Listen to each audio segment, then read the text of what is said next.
Muli, isang mapagpalang simbang gabi muli sa inyo mga kapatid. Tuesday po ngayon. Tunay po na may mensahe na naman ang ating Panginoon. Ako po ay na-assign para sa huling mensahe ng ating simbang gabi. So ang ating pong tatalakay, the child is Jesus Christ. Ang maliwanag na tanglaw sa gabi ng kadiliman.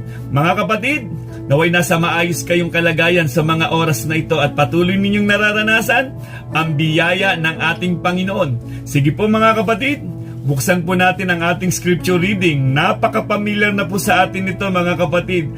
Simula pa lamang siguro ng simbang gabi, madalas na po itong nababanggit dahil ito po talaga'y propesiya na nagkaroon ng katuparan sa panahon po na ating kinalalagyan.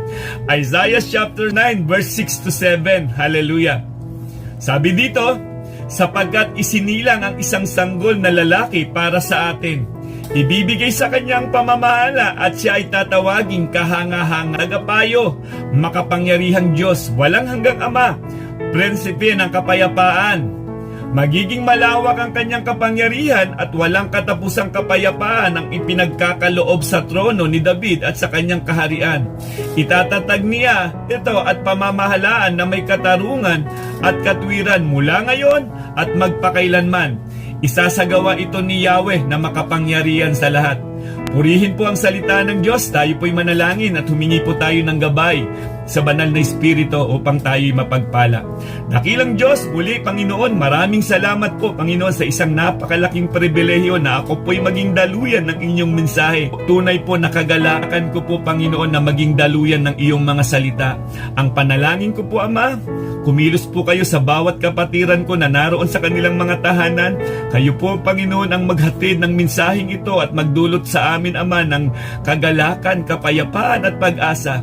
Dakilang Diyos, samahan niyo po kami lagi Ama na matapos namin ang mensaheng ito na napagpala kami at kinatagpo kami Panginoon ng inyong mensahe. Maraming salamat po muli Ama sa gabing ito. Kayo po ang aming pinupuri at pinasasalamatan sa pangalan po ng aming Panginoong Yesus. Amen! Hallelujah! Tunay na napakabuti ng ating Diyos. Di siya nagbabago. Siya ang Diyos na naghihimala mula noon hanggang ngayon at tunay na mapapanghawakan ang kanyang mga pangako.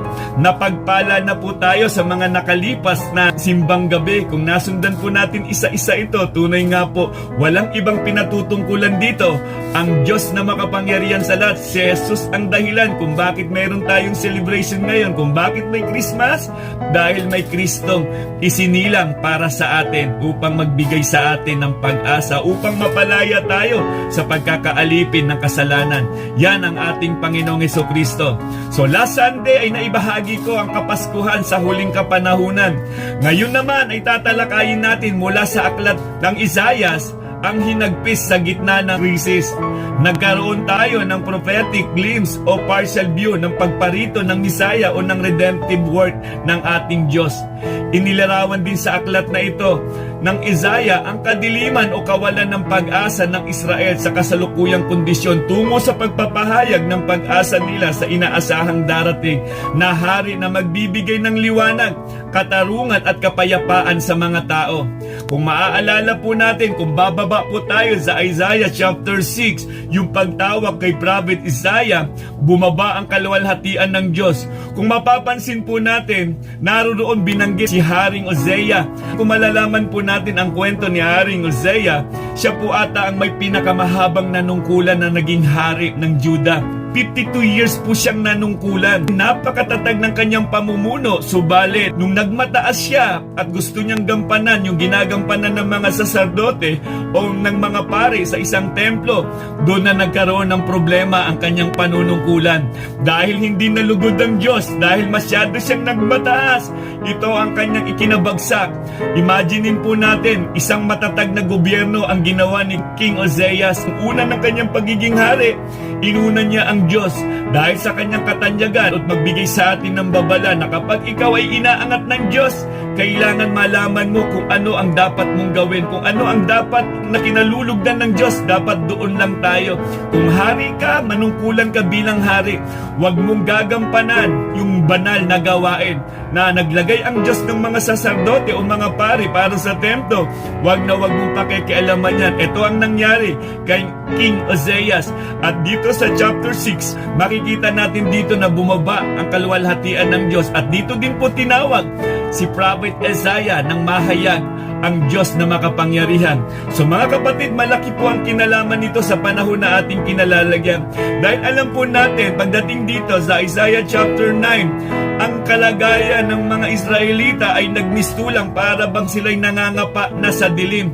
Dahil ang sumunod na mga hari dito ay hindi na nagiging kalugod-lugod sa ating Diyos na makapangyarihan sa lahat.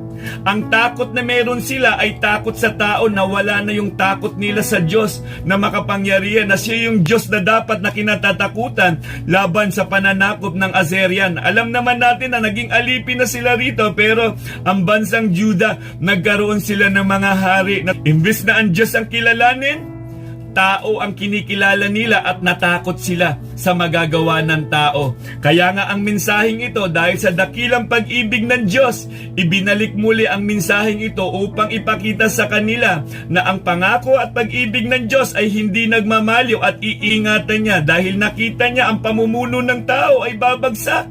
Ibinigay niya ang ating Panginoong Jesucristo, ang propesiyang iyan na ating nabasa kanina. Balikan lamang po natin mga kapatid kung ano yung propesiyang ito na nabasa natin. Hallelujah, sabi doon, sapagkat isinilang ang isang sanggol na lalaki para sa atin, ibibigay sa kanya ang pamamahala at siya'y tatawaging kahangahangang tagapayo, makapangyarihang Diyos, walang hanggang Ama, prinsipe ng kapayapaan. Magiging malawak ang kanyang kapangyarihan at walang katapusang kapayapaan ang ipagkakaloob sa trono ni David at sa kanyang kaharian. Itatatag niya at pamamahalaan ng may katarungan at katwiran mula ngayon at magpakailanman. Isasagawa ito ni Yahweh na makapangyarihan sa lahat. Hallelujah! Si Jesus ay muling ipinakilala din bilang anak ng tao. Mapapansin natin, propesya din po ito ni Prophet Daniel sa Daniel chapter 7 verse 13 to 14. Patuloy ang aking pangitain, nakita ko sa alapaap sa langit ang parang isang tao. Lumapit siya sa nabubuhay magpakailanpaman. Binigyan siya ng kapahamalaan, ng karangalan at ng kaharian upang paglingkuran siya ng lahat ng tao sa bawat bansa at wika. Ang pamamahala niya ay hindi magwawakas at ang kanyang kaharian ay hindi mawawasak. Kung mapapansin po natin mga kapatid, halos parehas lang po ang propesiya ni Prophet Isaiah at ang propesiya ni Daniel. Kung mapapansin natin, tunay nga po na ang pamamahala ng ating Panginoong Jesucristo ay hindi po matitinag. Hallelujah! At si Jesus ang prinsipe ng kapayapaan, dahil nawala po ang kapayapaan sa panahon ng mga Israelita, sa panahon ni Prophet Isaiah. Para bang ang pakiramdam nila, iniwan na sila ng Diyos at nangangapa sila ngayon sa kadiliman. Kaya nga sabi dito sa Isaiah chapter 9 verse 1 and 2, ngunit napawi na ang dilim sa bayang matagal nang namimigati. Noong mga nakaraang araw, inilagay niya sa kahihiyan ang lupain ng Sibulon at ang lupain ng Neptali. Ngunit sa panahong darating, dadakilain niya ang lupain ito, daanang papunta sa lawa sa ibayo ng Jordan, sa Galilea ng mga hintil. Verse 2, nakakita ng isang maningning na liwanag, ang bayang matagal nang lumalakad sa kadiliman.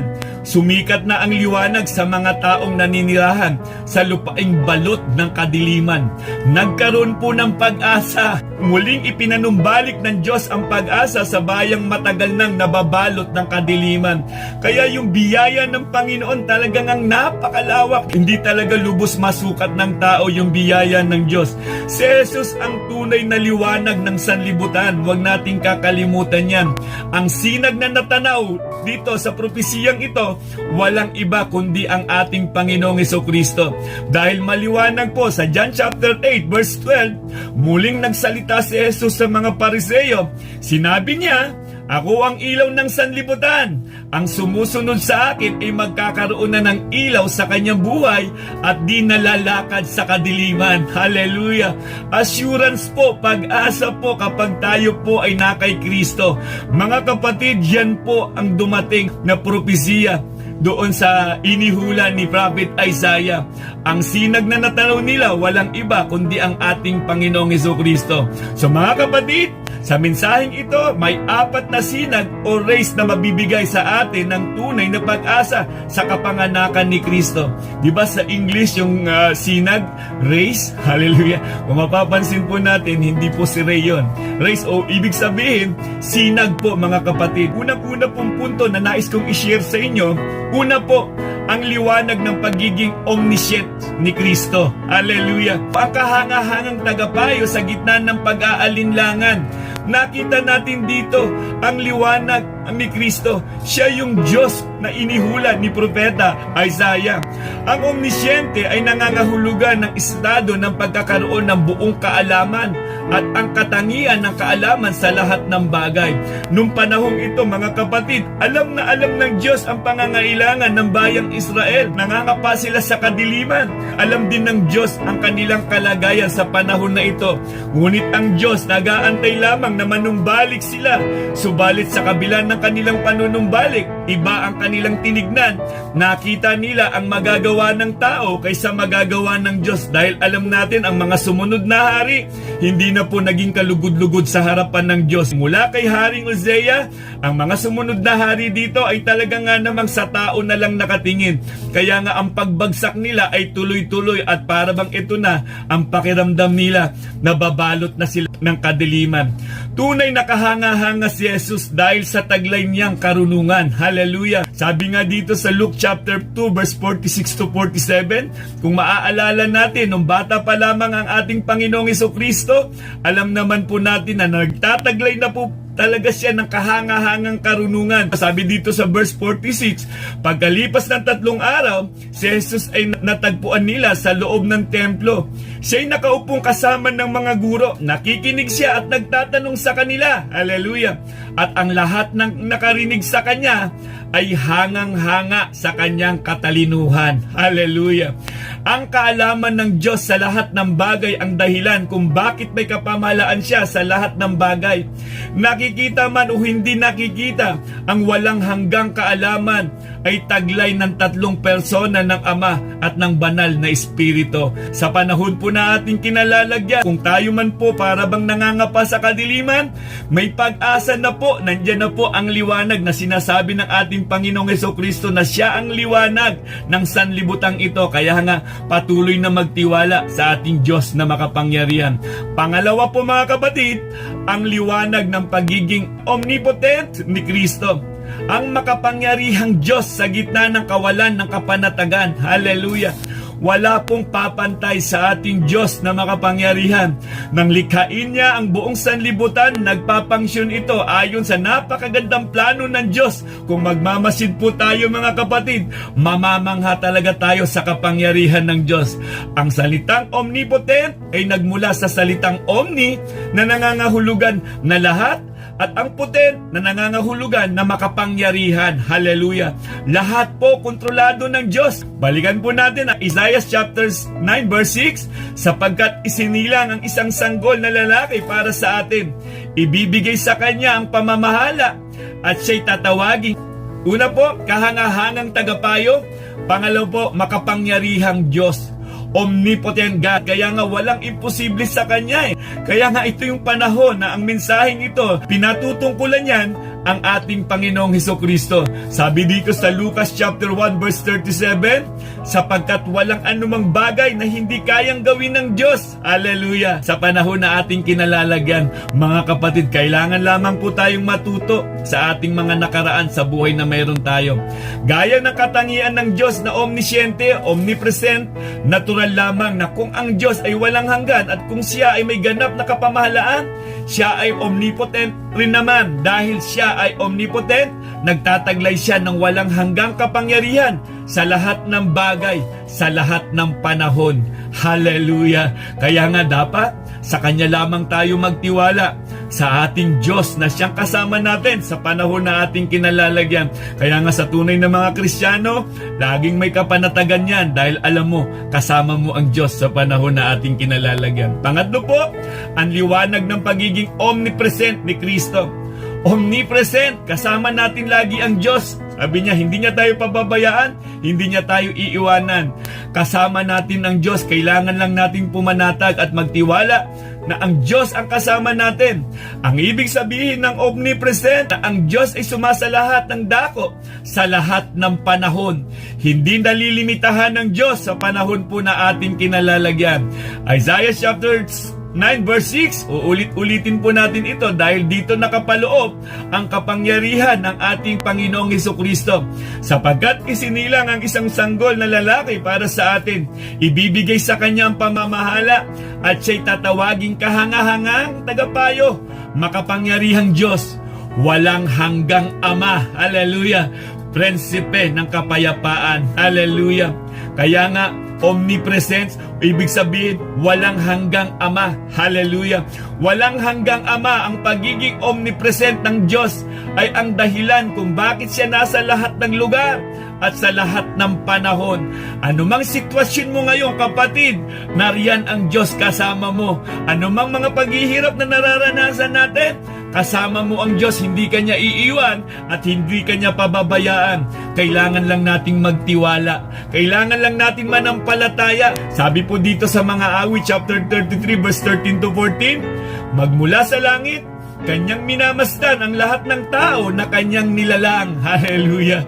Imaginin po ninyo yan, mga kapatid. Hindi ka pala nag-iisa.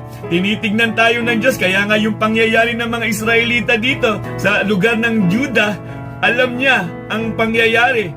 Alam din niya kung sino ang inuunan ng mga tao ron. Maging sa buhay natin ngayon, sa panahon natin, alam ng Diyos ang lahat ng ating pinagdadaanan. Kaya nga, sa pagdating nga daw ng panahon, magsusulit daw tayo sa mabuti man at sa masama dahil ang Diyos hindi po siya nalilitahan ng anumang panahon. Kung akala natin hindi nakikita ng Diyos ang lahat ng ating ginagawa, nagkakamali ka, mga kapatid. Mga awit chapter 33 verse 14, nagmasid siya at namamahala sa lahat ng tao sa balat ng lupa.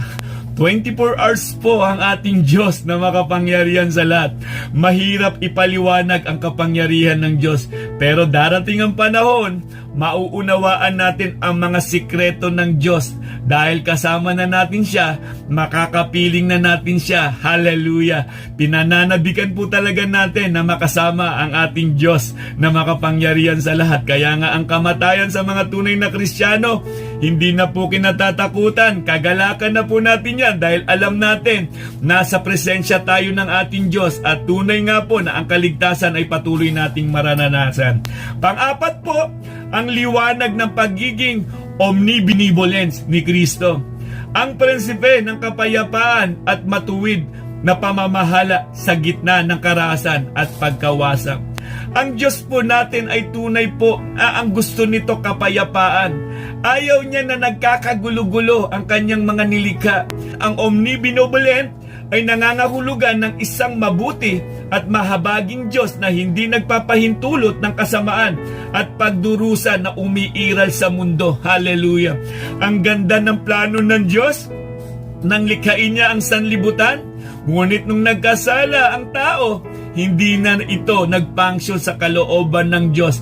Kasama din po ito sa plano ng Diyos at ngayon nga isinilang na ang tagapagligtas, ang ating Panginoong Hesukristo. Yan ang dahilan kung bakit tayo ngayon nagsiselebrate, nagdiriwang ang mga tunay na Kristiyano dahil meron nang nagbigay sa atin ng pag-asa, ang ating Panginoong Hesukristo.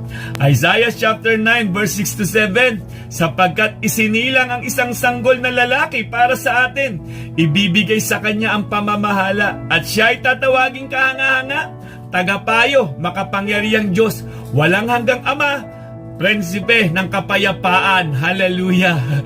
Verse 7, magiging malawak ang kanyang kapangyarihan at walang katapusang kapayapaan ang ipagkakaloob sa trono ni David at sa kanyang kaharian. Itatatag niya ito at pamamahalaan na may katarungan at katuwiran mula ngayon at magpakailanman. isasagawa ito ni Yahweh na makapangyarihan sa lahat. Hallelujah. Talaga nga namang ang ating Panginoong Jesucristo, kung mapapansin natin, kumukonik siya kay Haring David. Kaya nga nung tawagin siya, anak ni Haring David, di ba? Kung mapapansin natin sa New Testament, talagang sumisimbolo po talaga, nakalinya po ang ating Panginoong Jesucristo na magdadala ng kapayapaan sa mundong ating kinalalagyan. Maliwanag po, ito po yung lagi niyang sinasabi sa John chapter 14 verse 27, kapayapaan ang iniiwan ko sa inyo, ang aking kapayapaan ang ibinibigay ko sa inyo. Hindi ito katulad ng kapayapaang ibinibigay ng mundo. Huwag na kayong mabalisa, huwag na kayong matakot. Hallelujah! Kaya pala, kapag tunay na may Kristo sa buhay natin, tunay nga po na may kapayapaan. Tunay nga po na may kapanatagan. Dahil ang banal na Espiritu ang siyang tumiyak na kasama natin si Kristo sa buhay na meron tayo. Sa pagharap natin mga kapatid, sa 2025, kanino natin ilalagak ang ating pagtitiwala? Sa tao ba? Gaya dito sa ating natutunan dito sa sulat ng Isaiah, na ang mga hari, sa tao nila ipinagkatiwala ang kanilang tiwala, kaya nagalit ang Diyos sa kanila at hindi sila sinamahan. O sa Diyos na may liwanag na omniscient, omnipotent, omnipresent, at omnibenevolence. Kapatid, maging matalino sa pagpili dahil dito nakasalalay ang pagpapala ng Diyos. So, mga kapatid, napakaliwanag po ng mensahe ng ating Panginoon. Si Kristo ang dahilan, tandaan po natin, hallelujah, si Kristo ang dahilan kung bakit may Pasko sa panahon na ating kinalalagyan. Dahil alam natin, merong anak ng Diyos na sumalo ng ating mga kasalanan at ngayon, malaya na tayo sa katwiran ng ating Diyos at hindi na tayo alipin. Tanging si Kristo lamang po ang pupuno sa lahat ng ating pangangailangan. So mga kapatid, naway na-enjoy po natin, naway nagbigay po sa atin ng kagalakan ang mensaheng nais iparating sa atin ng Panginoon. Ang huling mensaheng ito na magdudulot sa atin ng kagalakan sa panahon na ating kinalalagyan. Pagsi-celebrate po tayo, nakasama natin ang ating Panginoong Jesucristo. Anumang sitwasyon, anumang kalagayan mo kapatid, walang dahilan para hindi ka magpasalamat sa ating Diyos na makapangyarihan sa lahat. Magtiwala lamang po sa Diyos, huwag magtiwala sa tao, dahil kapag sa tao ka nagtiwala, siguradong mapapahamak ka. At ang tamang pagpili, laging kalooban ng Diyos ang dapat nating piliin sa panahon na ating kinalalagyan. Habang nabubuhay tayo kapatid, maglingkod sa ating Diyos na makapangyarihan sa lahat. Ang identity na mayroon ka, identity na ni Kristo. Ang banal na Espiritu ang siyang tutulong sa atin upang mapagtagumpayan natin ang mundong ating kinalalagyan. Ang sabi niya nga, iniiwan niya sa atin ang kapayapaan. Hindi ito gaya ng kapayapaan ng mundo. Ang kapayapaan natin, kapayapaang panlangit na meron tayo dahil si Kristo na ang nakikita sa buhay natin mga kapatid. Kaya dapat hindi pumapahiya si Kristo sa buhay ng bawat isa sa atin. So mga kapatid, naway na pagpala na naman po tayo sa panawagan ng ating Diyos. Tunay nga po, si Kristo ang kailangan ng bawat isa sa atin. Tunay na ang Diyos ang siyang dapat nating kinikilala sa buhay na meron tayo. At ngayon, mga kapatid, magsi-celebrate po tayo ng tunay na kahulugan ng Pasko dahil alam naman po natin, natapos po ang simbang gabi at wala tayong tinataas dito kundi si Kristo. Nagbigay sa atin ng pag-asa at nagbigay sa atin ng buhay na walang hanggan sapagkat maliwanag ang salita ng Diyos. Ako ang daan at ang katotohanan, walang makaparuroon sa Ama kundi sa pamamagitan ko. Si Kristo ang may sabi yan, tumiyak ng kaligtasan natin. So mga kapatid, naway napagpala na naman po tayo sa isang napakagandang mensahe ng ating Diyos. Kaya nga, mag-celebrate tayo na tama ang motibo na ang Diyos dapat ang sentro ng ating celebration. Si Kristo dapat ang nakikita sa buhay natin. Hallelujah! Hindi tayo ang bida.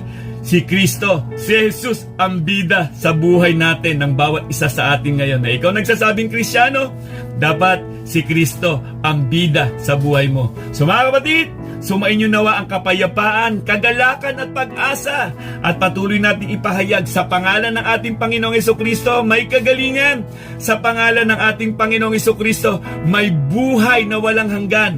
God bless and God first. Purihin ang Diyos na makapangyarihan sa lahat. Hallelujah. Hallelujah.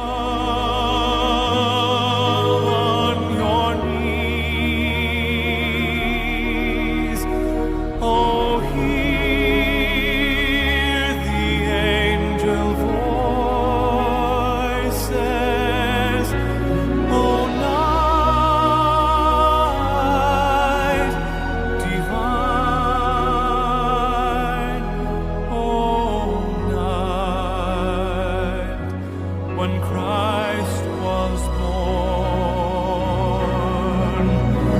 O night divine,